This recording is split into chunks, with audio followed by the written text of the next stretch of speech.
Everyone, commerce अध्ययन के साथ मैं हूं पूजा यादव और इस वीडियो में हम देखने वाले हैं डेबिट और क्रेडिट के बारे में जानेंगे। ये एक रिक्वेस्टेड वीडियो है, जिन्होंने रिक्वेस्ट किया है उनका नाम है अनुपम।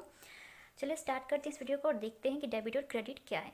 फर्स्ट ऑफ ऑल समझ लेते हैं कि जब भी आप अकाउंटिंग करेंगे, ठीक है, सपोज आप कॉमर्स के स्टूडेंट्स हैं, अकाउंट्स आपका सब्जेक्ट है और आपको जर्नल एंट्रीज करनी होती हैं, अकाउंट्स प्रिपेयर करना होता है, तो वहाँ पर इस सब्जेक्ट में आपका डेबिट एंड क्रेडिट बहुत ही इंपॉर्टेंट टर्मिनोलॉजी है, जो बहुत ही ज़्यादा इम्पॉर्टेंट होती हैं आपके लिए जानना। क्या होता है, इसको शॉर्ट में हम बोलते हैं डेबिट, इसको हम बोलते हैं क्रेडिट। ओके, डेबिट का मतलब होता है रेडी साइड, क्रेडिट का मतलब होता है धनी, ठीक है, हिंदी में ये बोलते हैं इसको। बात करते हैं एंशियंट टाइम की, तो उसमें क्या होता था, जो भी बिज़नेस होते थे तो उसमें जो भी बिज़नेस की, मान लीजिए जो बिज़नेस के अंदर आता था, जो इनकम होती थी, एसेट्स होती थी, उनको ये लोग क्या करते थे, डेबिट कर देते थे, प्लस करते थे अगर बढ़ती थी तो, ठीक है। जो भी इनकम है, एसेट्स अगर वो इंक्रीज़ हो रही हैं तो ये लोग क्या करते थे, उसको प्लस कर देते थे। और क्रेडिट में जो चीज़ें बिज़नेस की नहीं होती थी, बिज़नेस के बाहर की होती थी या बिज़नेस के बाहर जाती थी, तो ये लोग क्या करते थे, माइनस कर देते थे। सपोज़ ये ऐसा ही है जैसा आज के टाइम में हम क्या बनाते हैं, टी शेप अकाउंटिंग बनाते हैं ना, इस तरह से। और इसका जो लेफ्ट हैंड साइड होता है, इसको आप डेबिट साइड बोलते हैं, ठीक है, और इसको आप क्या बोलते हैं, क्रेडिट साइड बोलते हैं। ये पर्टिकुलर का कॉलम होता है, ये अमाउंट का कॉलम होता है, फिर particular then amount, credit side भी सेम चीज़। बट अभी के टाइम में क्या होता है, डेबिट और क्रेडिट का जो रूल है हर जगह अलग तरीके से अप्लाई होता है। हम बात करते हैं टाइप्स ऑफ अकाउंट्स की, तो types of accounts means accounts को भी कई सारे टाइप्स में क्लासीफाई किया गया है, ठीक है। एसेट्स के लिए हम कैसे रूल फॉलो करेंगे, अगर कोई एक्सपेंस है, इनकम है, उसके लिए क्या रूल फॉलो किया जाएगा, ठीक है। कुछ चीज़ अगर बिज़नेस के अंदर आ रही है तो उसके लिए क्या होगा, बिज़नेस से बाहर जा रही है तो उसके लिए क्या होगा, ये आपको मालूम होगा कि 3 टाइप्स अकाउंट्स होते थे आपके, personal account, real account and nominal account. उनके अपने कुछ रूल्स एंड रेगुलेशंस है जिसको हमें फॉलो करते हुए एंट्रीज करनी होती थी। बट डेबिट और क्रेडिट की बात करें तो बच्चा तीनों रूल्स को कभी कभी भूल जाता है, तो करे क्या ऐसे में, करना कुछ नहीं है। जो भी ट्रांजैक्शन हो रहा है ना, उसका एक एस्पेक्ट आपको क्लियर रखना है। एक एस्पेक्ट का मतलब है कि जब कभी भी ट्रांजैक्शन किया जाता है बिजनेस में, तो 2 एस्पेक्ट क्या होते हैं, इफेक्ट करते हैं, ठीक है। जैसे कि डेबिट और क्रेडिट यहाँ पर भी है, इसको ड्यूअल एस्पेक्ट कॉन्सेप्ट बोलते हैं। एक साइड को अगर डेबिट करते हैं तो दूसरे को हमें क्रेडिट करना ही होगा। क्लियर?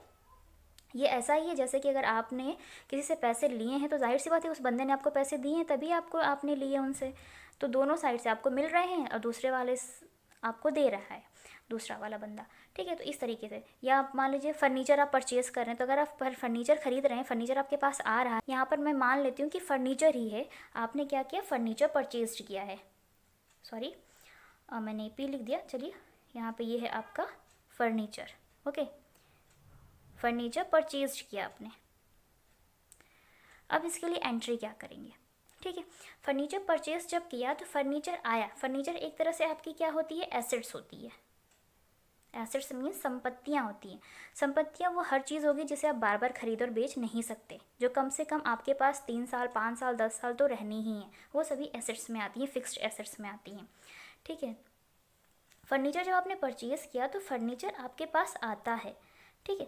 तो फर्नीचर आपके पास आ रहा है बिजनेस में, फर्नीचर अकाउंट क्या कर देंगे आप, डेबिट, ठीक है।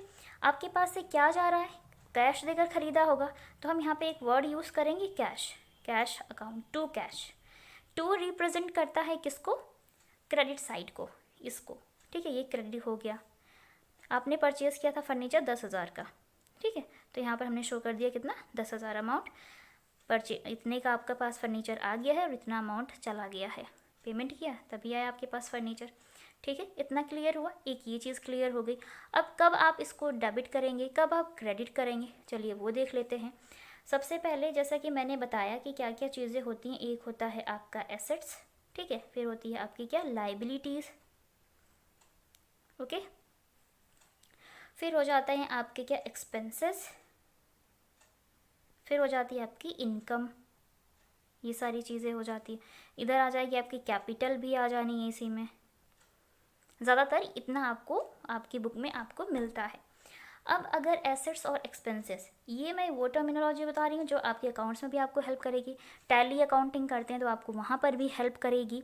चलिए एसेट्स, जैसे कि मैंने बताया कि फर्नीचर एसेट्स है, आपने फर्नीचर परचेज़ किया 10,000 का, तो फर्नीचर क्या हो गया, इंक्रीज़ हो गया आपके पास फर्नीचर इंक्रीज़, देख रहे हैं आपकी एसेट्स बढ़ रही हैं, तो अगर एसेट्स इंक्रीज़ होंगी तो आप क्या करेंगे, डेबिट करेंगे। एसेट्स अगर इंक्रीज़ होंगी, एसेट्स और एक्सपेंसेस अगर इंक्रीज़ होते हैं तो आप डेबिट करेंगे, ठीक है। खर्चे अगर और एसेट्स बढ़ जाती हैं तो क्या करेंगे, इंक्रीज़ हो जाएगी, बढ़ेगी तो डेबिट करेंगे। अगर ये लेस हो जाती है, कम होती है, एसेट्स कम होती है तो क्या करेंगे, आप इसको क्रेडिट करेंगे। इतना क्लियर हो गया।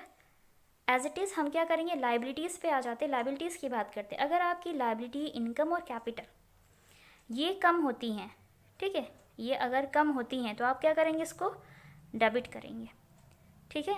लायबिलिटी, इनकम और कैपिटल कम होती है तो आप क्या करेंगे, डी इनकम और कैपिटल ये कम होती हैं, ठीक है, ये अगर कम होती हैं तो आप क्या करेंगे, इसको डेबिट करेंगे, ठीक है। लायबिलिटी, इनकम और कैपिटल कम होती है तो आप क्या करेंगे, डेबिट करेंगे। ये जर्नल एंट्री का रूल बता रही हूँ मैं, जब आप जर्नल एंट्री पास आउट करेंगे तब इसे फॉलो किया जाएगा, ठीक है। सेकेंड, अगर ये तीनों ही बढ़ जाती हैं, इंक्रीज़ हो जाती हैं, तब क्या करेंगे, आप इसको क्रेडिट करेंगे, ठीक है। इतनी सी बात आपको समझ में आ गई होगी कि क्या कब करते हैं। मैं एक एग्जांपल के थ्रू आपको समझाने की कोशिश करती हूँ कैसे होगा।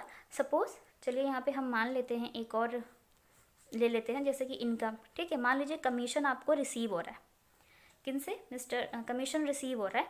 कमीशन रिसीव होगा, वैसे एक एंट्री ले लेते हैं, कमीशन रिसीव्ड, ठीक है, 1000 रुपीज़, ये आपको कमीशन रिसीव हो रहा है। कमीशन जब रिसीव होगा तो आपके पास क्या आएगा, कैश आएगी, कैश अकाउंट डेबिट। कैश क्या है, एक तरह से देखा जाए तो हमारी ये करंट एसेट्स का पार्ट होती है, करंट एसेट्स होती है ये। करंट का मतलब ये होता है कि आपने अभी आई तो हो सकता है अभी आप इसको यूज़ भी कर लें, ठीक है। कैश अकाउंट डेबिट, 1000 रुपीज़ से डेबिट कर दिया, क्लियर। किस फॉर्म में आया था ये कैश, क्या कोई यहाँ पे पर्सन का नेम दिखाई दे रहा है, नहीं। किन से रिसीव हुआ, कुछ मालूम नहीं। क्या रिसीव हुआ है आपको, कमीशन रिसीव हुआ है, तो यहाँ पर क्रेडिट क्या हो जाएगा, to commission account, to commission account, to means credit side. कितने रुपये से कर देंगे आप इसको क्रेडिट, 1000 रुपीज़ से। मुझे यकीन है आपको ये पॉइंट समझ में आ गया होगा कि कब डेबिट और क्रेडिट का क्या रूल होता है। कोई इसका फिक्स्ड रूल नहीं होता है, हर कंडीशन में इनके अपने अलग रूल होते हैं। आप एक स्टूडेंट हैं, आप अकाउंट्स का काम कर रहे हैं, किसी भी बिजनेस ऑर्गेनाइजेशन के लिए जर्नल एंट्री कर रहे हैं उनके ट्रांजेक्शन के लिए, तो ये रूल आप फॉलो करेंगे, ठीक है। किस टर्म में, एक स्टूडेंट है, आप अकाउंट्स पढ़ रहे हैं, उसमें कई सारी बिजनेस ऑर्गेनाइजेशन की डिटेल दे दी जाती है, इन्फॉर्मेशन, कितना ट्रांजैक्शन इस टाइम पर हुआ है, उसके अकॉर्डिंग आपको इन रूल्स को फॉलो करके क्या बनाना है, अकाउंट्स प्रिपेयर करना है।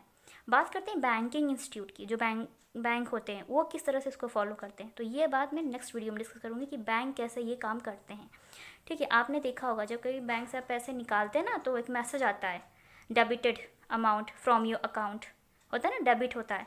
और अगर बैंक प्लस आप जब डिपॉजिट करने जाते हैं, जमा करते हैं अपने अकाउंट में पैसे, तो बैंक की तरफ से मैसेज आता है योर अकाउंट क्रेडिटेड, ठीक है। ये इस तरह से मैसेज आता है, तो उसको मैं बाद में डिस्कस करूँगी। अभी आप कॉमर्स के स्टूडेंट हैं, अकाउंट्स प्रिपेयर कर रहे हैं, तो जर्नल एंट्री के लिए सिंपली आपको ये चीज़ें याद, डेबिट डिक्रीज हो रहे हैं मीन्स घट रहे हैं तो credit, liabilities, income and capital अगर डिक्रीज हो रही हैं मीन्स घट रही हैं तो डेबिट, इंक्रीज हो रही है मीन्स बढ़ रही हैं तो क्रेडिट, क्लियर। अब इसी को एक बार और समझ लीजिए, जैसे furniture account debit to cash account किया, यहाँ पर हमारा फर्नीचर भी क्या है, एसेट्स है। किस टाइप की एसेट्स है, ये फिक्स्ड एसेट्स है। कैश क्या है, कैश भी एक तरह से हमारी एसेट्स है। कौन सी एसेट्स है हमारी, होती है एक तरह से, मैं बता रही हूँ, यहाँ पर तो आप दे रहे हैं लेकिन होती तो एसेट्स ही है ना। कौन सी एसेट्स होती है, करंट एसेट्स होती है, जिसको आप तुरंत ले दे सकते हैं, ठीक है, ये भी होती है। अब आप देखिए फर्नीचर जब आपने ख़रीदा तो ये आपके पास आया, तो ये फर्नीचर की जो एसेट है, फिक्स एसेट, ये इंक्रीज़ हो गई है इसलिए डेबिट कर दिया, एसेट्स इंक्रीज हुई तो डेबिट कर दिया। कैश भी हमारी एसेट्स है एक प्रकार से, तो कैश का पेमेंट आपने किया तो ये कैश आपकी कम हो गई ना आपके पास से, क्योंकि किसी और के पास चला गया 10,000 रुपये, तो ये कम हो गई, तो इसलिए क्या किया, इसको क्रेडिट कर दिया। कम हुई तो क्या कर दिया, कैश को क्रेडिट कर दिया। अब मुझे यकीन है आपको ये सारे पॉइंट अच्छे से समझ में आ गए होंगे। मुझे थोड़ा स्पेस देकर लिखना चाहिए था। होप सो आपकी खिचड़ी नहीं पकी होगी, आपको समझ में आ गया होगा किस तरह से जर्नल एंट्री होती है। इसके लिए कमीशन रिसीव के लिए आप ये एंट्री करेंगे, ठीक है। और जो फर्नीचर परचेज़ किया था इसके लिए आप ये वाली एंट्री करेंगे, furniture account debit to cash account. इसको मैंने समझाने के लिए यहाँ पर थोड़ा सा किया है, हौच पौच हुआ है, बट यकीन है आपको अच्छे से समझ में आ गया होगा। और अगर मैं आपको अच्छे से समझा पाई तो कमेंट सेक्शन में कमेंट करके ज़रूर बताएं। वीडियो अच्छा लगा तो लाइक ज़रूर करें, चैनल पर नए विजिटर हो तो चैनल को सब्सक्राइब जरूर कर लें एंड बेल आइकन को प्रेस कर लें ताकि आपको आने वाली वीडियोज़ की नोटिफिकेशंस मिलती रहे। और टाइप्स ऑफ अकाउंट्स जो हैं, क्लासिफिकेशन जो है अकाउंट्स की, उस पर भी मैं वीडियो जल्दी बनाऊंगी और आपको सारे रूल्स को क्लियर करूंगी। आज की वीडियो में बस इतना ही, मिलते हैं नेक्स्ट वीडियो में, तब तक के लिए take care and thank you so much for watching this video.